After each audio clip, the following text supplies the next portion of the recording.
Hello friends, mobile पाठशाला में आपका स्वागत है। दोस्तों, एक अलग प्रश्न रिलेटेड सेक्शन में हम आज आप लोगों के बीच आए हुए हैं।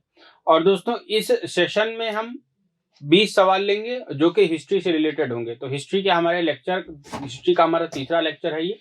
और तीसरे लेक्चर में दोस्तों हिस्ट्री से रिलेटेड क्वेश्चंस रखे गए हैं। इसके साथ जो संबंधित थ्योरी भी होगी वह भी आपको बताई जाएगी। तो सेशन में आगे बढ़ने से पहले रिक्वेस्ट है आप लोगों से कि आप हमारे वीडियोस को ज्यादा से ज्यादा दोस्तों लाइक और शेयर करें, और साथ ही साथ हमारे चैनल को सब्सक्राइब करें और बेल आइकन अवश्य दबाएं। आइए देखते हैं दोस्तों पहला प्रश्न यह है कि 1 नवंबर 1858 को महारानी विक्टोरिया का घोषणा पत्र पढ़कर सुनाया था लॉर्ड कैनिंग ने, कहां पर?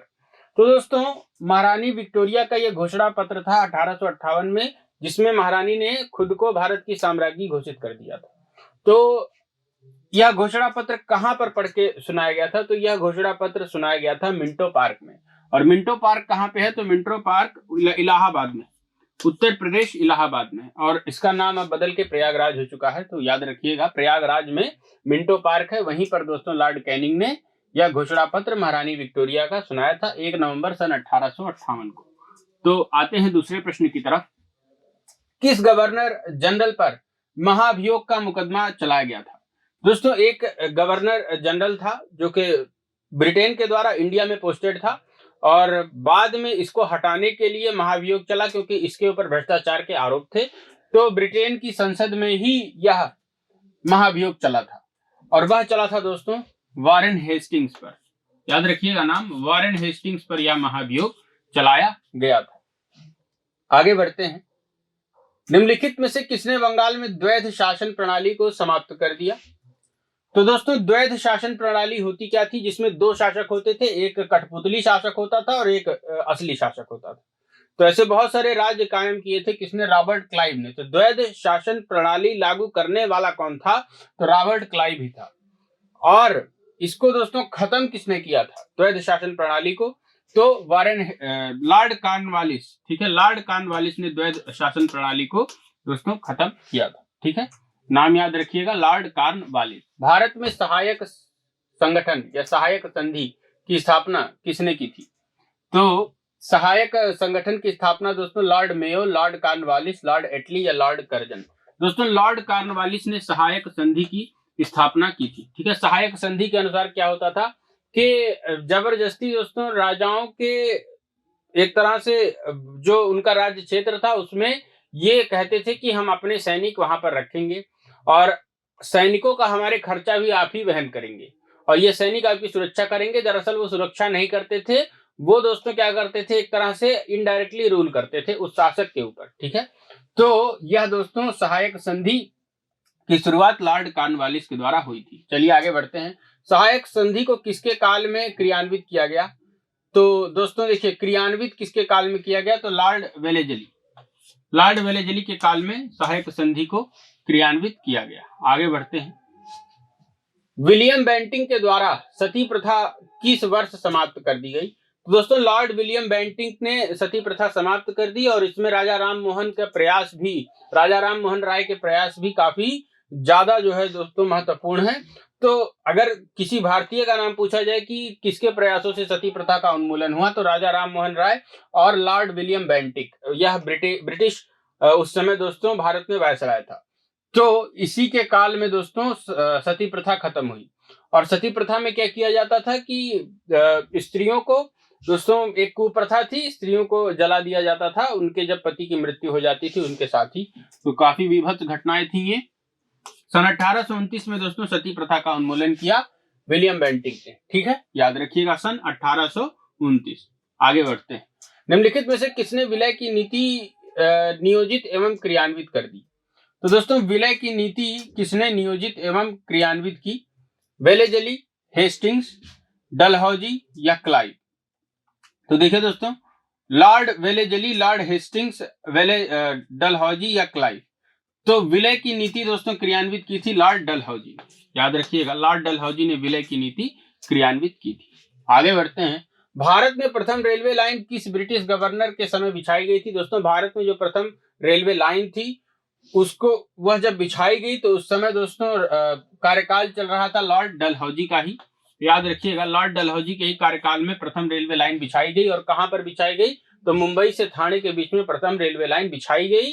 और पहली ट्रेन दोस्तों मुंबई से थाने के बीच ही चली। लगभग 63 किलोमीटर लंबा ये सफर था। आगे बढ़ते हैं। भारत में प्रथम रेल लाइन का निर्माण किन नगरों के बीच हुआ? देखिए, मुंबई और थाने। बिल्कुल सही जवाब है ऑप्शन बी। अभी पीछे इसके बारे में बताया गया।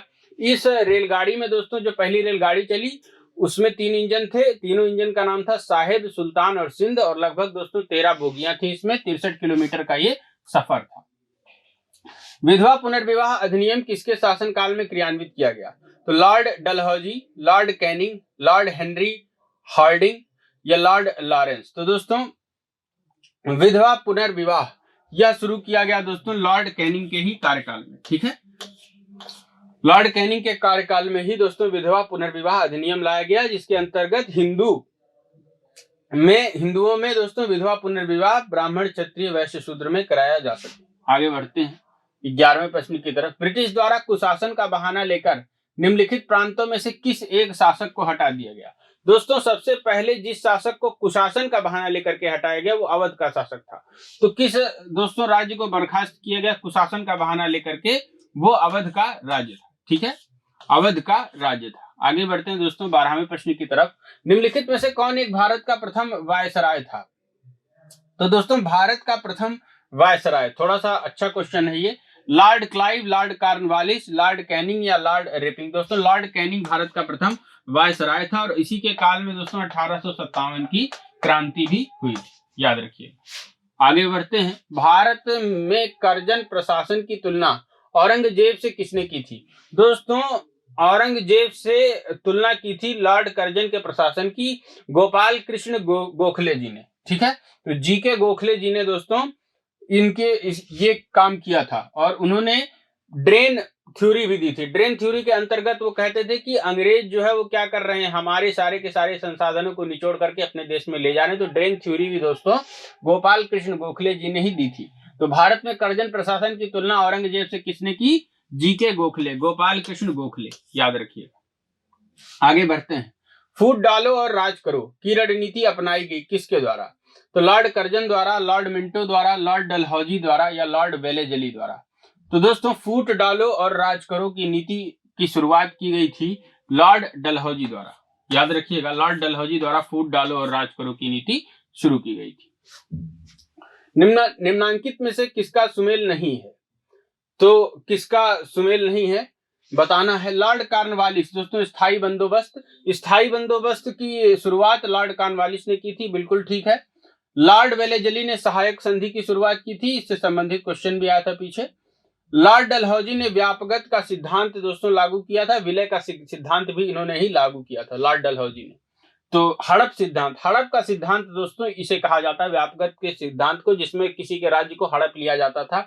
जैसे कि मान लीजिए किसी का पुत्र नहीं हो रहा है, जैसे रानी की झांसी थी, उनका पुत्र नहीं हुआ खुद का, तो उन्होंने कोई पुत्र गोद ले लिया, बाद में उसे वो राजा बनाना चाहती थी, लेकिन उन्होंने कहा कि आप ऐसा नहीं कर सकती हैं, जबकि राज्य उन्हीं का है, फिर भी वो कह रहे हैं कि आप ऐसा नहीं कर सकती और कोई भी दत्तक पुत्र नहीं आप चूज कर सकती, हम ही राज करेंगे।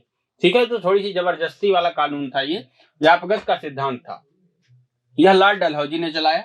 लॉर्ड कैनिंग ने उच्चतम निष्क्रियता का सिद्धांत दोस्तों लॉर्ड कैनिंग ने नहीं चलाया, यह एक कुटिल निष्क्रियता का सिद्धांत था, जिससे दोस्तों युद्धों में थोड़ी सी सहायता मिले।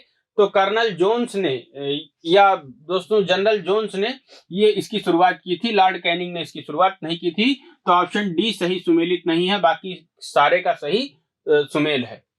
आगे बढ़ते हैं 16वें प्रश्न की तरफ। भारत में अंग्रेजों के समय में प्रथम जनगणना कब हुई? तो दोस्तों अंग्रेजों के समय में प्रथम जनगणना किसके काल में शुरू हुई दोस्तों मेयो के काल में।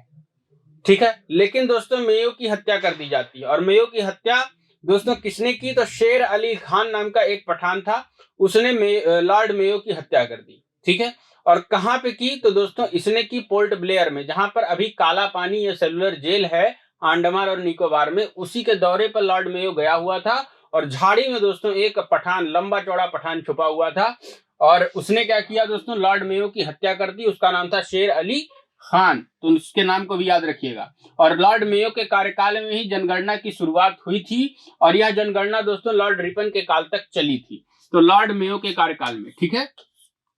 चलिए, किस वायसराय की हत्या उसके कार्यकाल में कर दी गई? अभी बताया मैंने दोस्तों, लॉर्ड मेयो के कार्यकाल में ही उसकी हत्या कर दी। और किसने कर दी दोस्तों? तो हत्या की थी शेर अली खान ने, वह एक पठान था।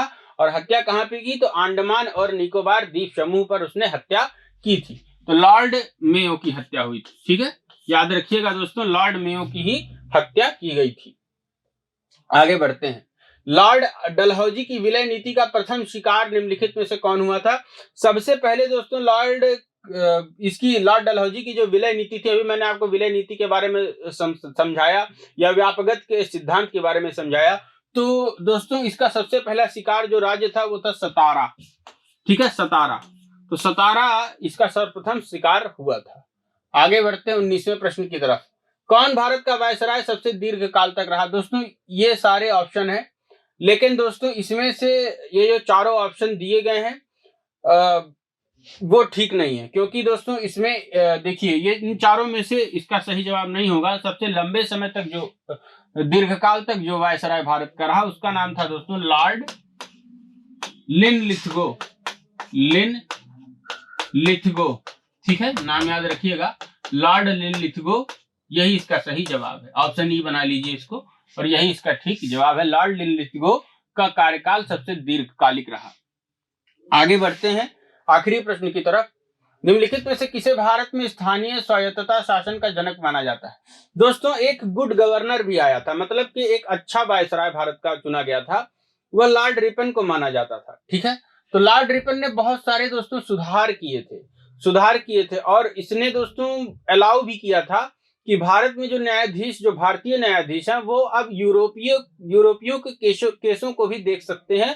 यहाँ तो थोड़ा सा मतलब लिबरल आदमी था ये। तो इसने स्थानीय स्वायत्तता शासन का इसे जनक भी माना जाता है। इसका कार्यकाल भारतीयों के दृष्टिकोण से सबसे अच्छा था, सबसे अच्छा दोस्तों ये गवर्नर था। देखिए लॉर्ड रिपन, इसका सही जवाब हो जाएगा लॉर्ड रिपन। तो दोस्तों ये थे 20 प्रश्न। ऐसे ही दोस्तों छोटे छोटे क्वेश्चन आंसर सेशंस के साथ मैं आप लोगों के बीच आता रहूंगा। And please like share subscribe our channel for such videos. Thanks.